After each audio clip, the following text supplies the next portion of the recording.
Hi all, welcome back to our channel English Man. I'm Sharfudeen, who runs the menu expert in English. இது ஆங்கில சுரங்கம் அல்லலாம் வாங்க.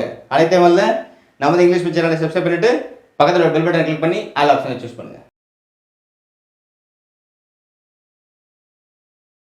இந்த வீடியோவில் நாம் பார்க்க போறது some words with implicit prepositions. அது என்ன implicit prepositions? அதாவது சில வார்த்தைகளோட எப்பவுமே சில prepositions இணைந்தே இருக்கும். அது எந்த வார்த்தைகள்? upstairs, downstairs, abroad, assured, about, aground இது போன்ற வார்த்தைகளோட எப்பவுமே இந்த prepositions இந்த வார்த்தைகளோட இணைந்தே இருக்கும். இவைகள் தானாகவே இந்த வார்த்தைகளுடன் ஒட்டியே இருக்கும். நாம இவைகளை இதற்கு முன்பாக வெளிப்படையாக எழுத வேண்டிய அவசியம் இல்லை. அது மட்டும் இல்ல, டெஃபினட் ஆர்டிகிள் த இதுவும் இந்த வார்த்தைகளுக்கு முன்னாடி வராது. இப்போ அப்ஸ்டைர்ஸ் இந்த வார்த்தையை எடுத்துக்குவோம். மேல் மாடியில் அப்படின்னு சொல்லணும். இன் அப்ஸ்டைர்ஸ் அப்படிலாம் அமைக்க வேண்டியது இல்லை. அப்ஸ்டைர்ஸ் அப்படின்னு சொன்னாலே மேல் மாடியில். அதே போல மேல் மாடிக்கு டு அப்ஸ்டைர்ஸ் அப்படியெல்லாம் அமைக்க வேண்டியதில்லை. அப்ஸ்டைர்ஸ் அப்படின்னு சொன்னாலே மேல் மாடிக்கு என்ற அர்த்தம் வந்துவிடும். அதாவது இந்த prepositions இந்த வார்த்தைகளுடன் தானாகவே இம்ப்ளிசிட்டாகவே இணைந்திருக்கிறது. அதனால இவைகளை இதற்கு முன்பாக எழுதக்கூடாது. எழுதுனா தப்பு, காமன் மிஸ்டேக்ல வந்துடும். அதே மாதிரி இவைகளுக்கு முன்பாக த அமைப்பதும் தப்பு. இப்போ இவைகளுக்கான சில எக்ஸாம்பிள் சென்டென்சஸ் பார்க்கலாம். நமக்கு தெரிந்த ஒரு சாதாரண வாக்கியம், நான் இந்தியாவில் வசிக்கிறேன். இதுக்கு என்ன இங்கிலீஷ்ல? I live in India. அடுத்தது, நான் அமெரிக்காவுக்கு செல்கிறேன். ஐ கோ டு அமெரிக்கா. அடுத்தது, அவன் அந்த அறையில் உறங்குகிறான். இதுக்கு இங்கிலீஷ்ல he sleeps in the room. அடுத்தது, அவள் அந்த அறைக்கு செல்கிறாள். she goes to the room. இதுல ஒன்றும் புதுசு கிடையாது. இது எல்லாமே நம்ம எல்லாருக்குமே நல்லா தெரிஞ்ச வாக்கியங்கள் தான். இப்பதான் புதுசா கத்துக்க போறோம்.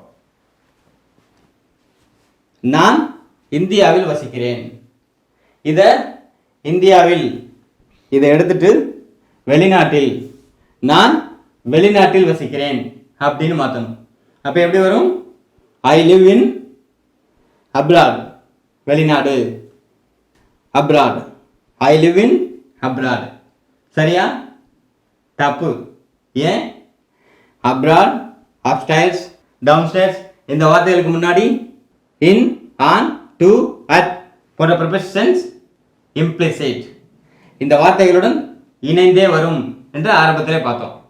அதனால அப்ராட் இந்த வார்த்தைக்கு முன்பாக இன் என்கிற preposition அமைக்க கூடாது. ஏன்? இந்த வார்த்தையுடன் இந்த preposition இணைந்தே இருக்கிறது. அப்போ இந்தியாவில் என்று சொல்லும் பொழுது அதற்கு முன்பாக இன் அமைத்தே ஆக வேண்டும். அதுதான் சரி. ஆனால் அப்ராட் என்று சொல்லும் பொழுது அந்த வார்த்தையுடன் இந்த preposition இணைந்தே இருப்பதன் காரணமாக இங்கே அமைக்க கூடாது.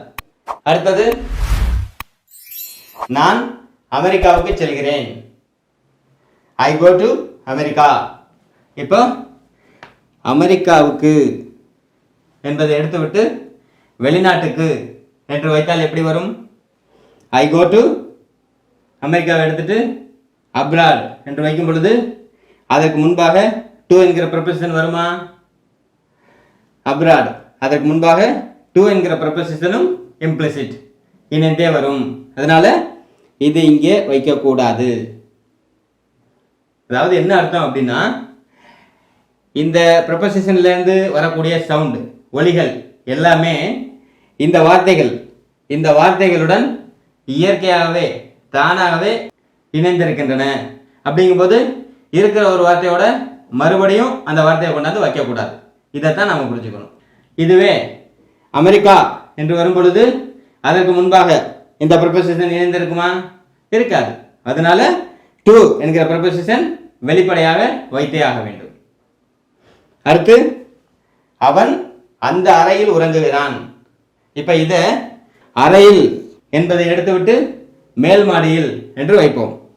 அப்போ he sleeps in the ரூமை எடுத்துவிட்டு upstairs என்று வைக்கும் பொழுது he sleeps in the upstairs. சரியா? தப்பு. ஏன்? upstairs அதற்கு முன்பாக in என்கிற preposition தாமாகவே implicitஆகவே அங்கே இருக்கிறது. அதை நாமாக explicitஆக வைப்பது தப்பு. அது மட்டும் இல்லாம இங்க இன்னொரு மிஸ்டேக் இருக்கு. அது என்ன? தி.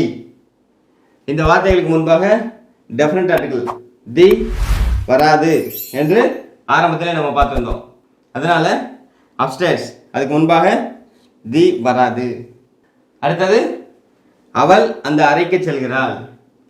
she goes to the room. இங்கே அறைக்கு என்பதை எடுத்துவிட்டு கீழ்மாடிக்கு என்று வைப்போம். ரூம் என்பதை எடுத்துவிட்டு டவுன்ஸ்டேர்ஸ் என்று வைக்கும் பொழுது she goes to the downstairs. இது சரியா?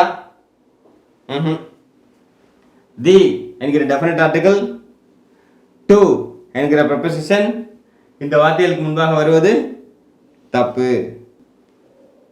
ஆக இன் டு இது போல இந்த ப்ரொபோசிஷன்ஸ் எதுவாக இருந்தாலும் சரி இந்த வார்த்தைகளுக்கு முன்பாக வராது. டெஃபினட் ஆர்டிகிள் தி அதுவும் இந்த வார்த்தைகளுக்கு முன்பாக வராது. இந்த கேள்விக்கு பதில் சொல்லுங்க. நான் வெளிநாட்டுக்கு செல்கிறேன். நான் வெளிநாட்டிலிருந்து வருகிறேன்.